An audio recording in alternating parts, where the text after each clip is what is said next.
What is 1 मोल?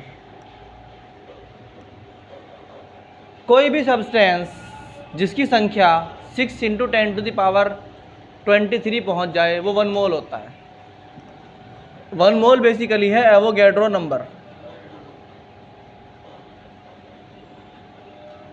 यानी 6 × 10⁻23 को बोलते हैं क्या? वैसे तो इसको लिखते हैं ऐसे कि 6.023 × 10⁻23, मगर हम 6 × 10⁻23 भी यूज़ कर लेते हैं, क्योंकि वहाँ नीटे बैठ के 1 मिनट में क्वेश्चन सॉल्व करना, वहाँ पे तुम्हारे इतना टाइम तो होने का नहीं कि तुम वहाँ पे 1 घंटा लगाओगे कैलकुलेशन में। सारे काम, पूरी पढ़ाई जो करनी है वो 1 मिनट के हिसाब से ही करनी है।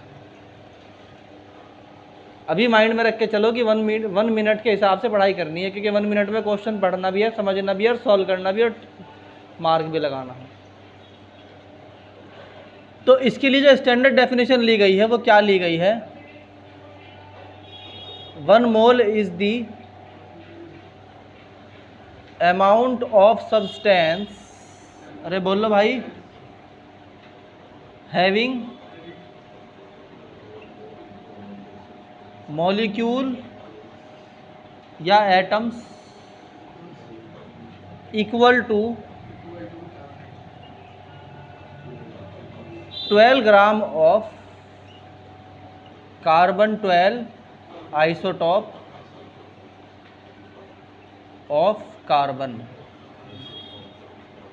घटिया सी डेफिनेशन है, मगर याद करनी पड़ेगी, कोई बात नहीं, ठीक है।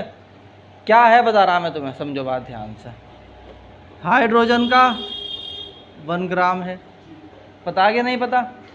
तो यही बात तुम इसके लिए कह दो कि 1 mole is the amount of substance having molecule या atom equal to 1 gram of hydrogen.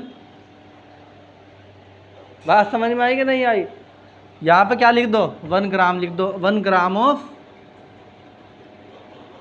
Hydrogen लिख दो, तब भी बात वही रहेगी, क्योंकि भाई कितना रहना तो ये है ना क्या बताया था?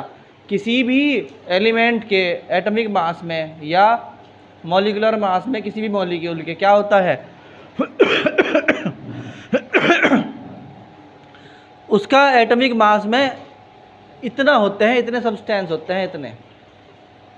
तो ऐसे ही 2 ग्राम ऑफ किस में हो जाएंगे? ये 4 ग्राम ऑफ किस में हो जाएंगे? हीलियम में। बात तो एक ही है? और 6 ग्राम ऑफ किस में हो जाएंगे? अरे सारी बोल लो भाई, किस में? लिथियम में। अरे बोल लो भाई। इसी तरीके से मान लीजिए 8 ग्राम ऑफ किस में हो जाएंगे? बेरिलियम में भी हो जाएंगे। ऐसे ही 10 ग्राम ऑफ बोरॉन में हो जाएंगे। तो किसी में भी, मतलब जो भी तुम्हें लेना है वो ले लो उसी के अकॉर्डिंग। मगर आगे जाके क्या आता है? आइसोटॉप आने शुरू हो जाते हैं। आइसोटॉप क्या होते हैं वो नेक्स्ट लेक्चर में, इसी मतलब केमिस्ट्री के लेक्चर में आएगा। क्या?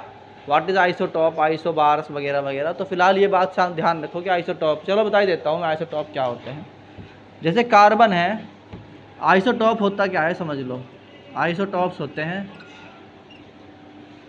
वे element having same atomic number but different atomic masses. आई बात समझ में? तो कार्बन का हमारे पास 12 भी होता है, कार्बन का 13 भी होता है, कार्बन का 14 भी होता है।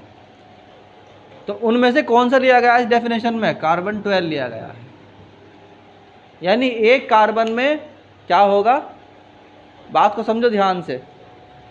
ये तो हो गया, चलो इसके बारे में पहले ये समझाई दूं मैं तुम्हें क्या होता है आइसोटॉप्स। करवा दूं भाई? हैं? चलो, आइसोटॉप्स